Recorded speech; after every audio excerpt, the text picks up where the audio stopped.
Hello friends, welcome to Anisha the world. நான் உங்கள் அனு. இன்றைக்கி நம்மளோட சேனலில் ஒரு கப் கேக் ரெசிபி தான் பார்க்க போகிறோம். இது எப்படி பண்ணலாம் அப்படின்னு பார்க்கலாம். இது மேக் பண்ணுறது ரொம்ப ரொம்ப ஈஸிங்க. குட்டீஸ்ங்களுக்கு இப்படி குட்டி குட்டியாக மஃபின்ஸ் செஞ்சு கொடுக்குறப்போ ரொம்ப விரும்பி சாப்பிடுவாங்க. இது எப்படி பண்ணலாம் அப்படின்னு பார்க்கலாம். எப்பவும் போலவே குக்கர்லையோ இட்லி பாத்திரத்துலையோ கடாயிலையோ 1 கப் அளவுக்கு சால்ட் சேர்த்திட்டு அதுக்குள்ளே இது போல் ஒரு ஸ்டாண்டு சேர்த்தி அதை மூடி போட்டு கவர் பண்ணி 10 மினிட்ஸ்க்கு ப்ரீ ஹீட் பண்ணி வச்சிடலாம். அடுத்து ஒரு மிக்ஸி ஜார் எடுத்துக்கங்க. அதில் ஒரு முட்டையை உடைச்சி ஊற்றிக்கிறேன். இதுக்கு பதிலாக நீங்கள் தயிரும் சேர்த்திக்கலாம். அடுத்து 1/4 கப் அளவுக்கு சுகர் சேர்த்திக்கலாம். அதுக்கப்புறம் 1/4 கப் அளவுக்கு பட்டர் இல்லை சன்ஃப்ளவர் ஆயில் இருந்தாலும் சேர்த்திக்கங்க. அடுத்ததாக கேக்கோட ஃப்ளேவருக்கு 1/2 ஸ்பூன் அளவுக்கு வெனிலா எசன்ஸ் சேர்த்திட்டு இதை ஒரு திக் பேட்டராக பிளெண்ட் பண்ணிட்டு வந்துடலாம். பாருங்கள், இது போல் இருக்கும். இதை இப்போது ஒரு மிக்சிங் பவுலில் ட்ரான்ஸ்ஃபர் பண்ணிக்கிறேன்.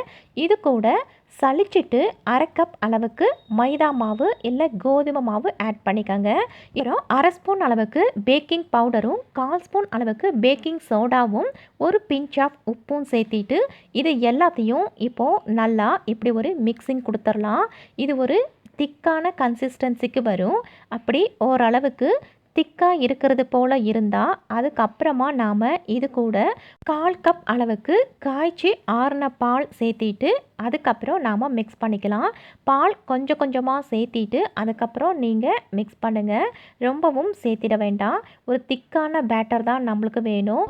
கிராஜுவலாக ஆட் பண்ணி இந்த மாதிரி ஒரு திக்கான கேக் பேட்டருக்கு நாம் கொண்டு வரணும். இப்போ கரெக்டான அளவு. இன்றைக்கி நான் இது போல் கேக் மோல்டு, கப் கேக்கோட மோல்டு எடுத்திருக்கேன். நீங்கள் இது தான் எடுக்கணும் அப்படின்னு இல்லை. நம்ம வீட்டில் இருக்கிற குட்டி குட்டி சில்வர் பவுல் இல்லை இந்த மாதிரி சில்வர் டம்ளர் இல்லை இது போல் காஃபி மக் இல்லை நம்மளுக்கு விருப்பமான ஏதாவது ஒரு குட்டியாக இருக்கிற வெசல் யூஸ் பண்ணிக்கலாம். இன்றைக்கி நான் இந்த கப் மோல்டில் தான் யூஸ் பண்ணிக்க போகிறேன். ஸோ இது எல்லாத்துக்குமே இப்படி நல்லா ஆயில் க்ரீஸ் பண்ணிக்கிறேன். நீங்கள் எதை யூஸ் பண்ணுறீங்களோ அதுக்கும் இது போல் ஆயில் க்ரீஸ் பண்ணிக்கோங்க. இப்போ மோல்டும் ரெடி, கேக் பேட்டரும் ரெடி. இப்போது கொஞ்சம் கொஞ்சமாக 1 ஸ்பூன் அளவுக்கு இதில் நாம் ஃபில் பண்ணால் போதும். ஃபுல்லாகவே ஃபில் பண்ணிடக்கூடாது. இது பேக் ஆகி வர்றப்போ அப்படியே இதோட சைஸ் டபுள் ஆகும்.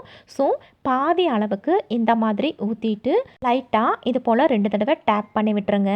இதே போல் இந்த எல்லா கப்லையும் நாம் இப்போ ஃபில் பண்ணிக்கலாம்.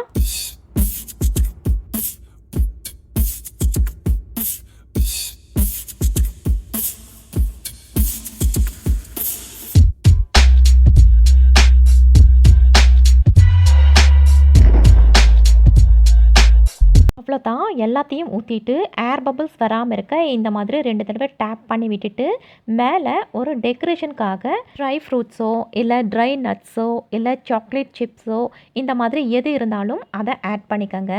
அவ்வளோதான். இதை இப்போது நம்ம ஆல்ரெடி ப்ரீ ஹீட் பண்ணி வச்சுருந்த இந்த இட்லி பாத்திரத்துக்குள்ளே உள்ளே வச்சிடலாம். இப்போது நான் உள்ளே வச்சுட்டு இதோட லிட்டை க்ளோஸ் பண்ணிவிட்டு 35 மினிட்ஸ்க்கு அப்புறம் நாம் பார்க்கலாம். இப்போ கரெக்டாக 35 நிமிஷம் ஆயிடுச்சு.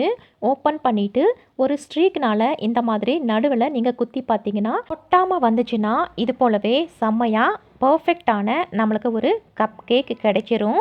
இது கரெக்டாக ஒரு 35 நிமிஷத்துலேயே இந்த கேக் ரெடி ஆகிடும். செம்ம சாஃப்டாக ஃப்ளஃபியாக சாப்பிட்றதுக்கு ரொம்பவே டேஸ்டியாக இருக்கும்.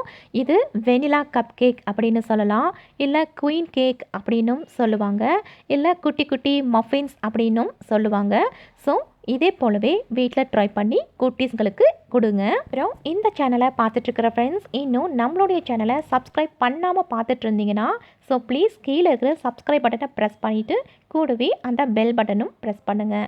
அப்போ தான் இது போல் நான் டிஃப்ரெண்ட் ரெசிபீஸ் அப்லோட் பண்ணுறப்போ உங்களுக்கு உடனுக்குடனேயே நோட்டிஃபிகேஷன்ஸில் காட்டும். இதே போல் அகெயின் வேறு ஒரு சூப்பரான ரெசிபியோடு வந்து உங்களை எல்லாம் சந்திக்கிறேன். Until then, bye-bye from Anu. Thanks for watching.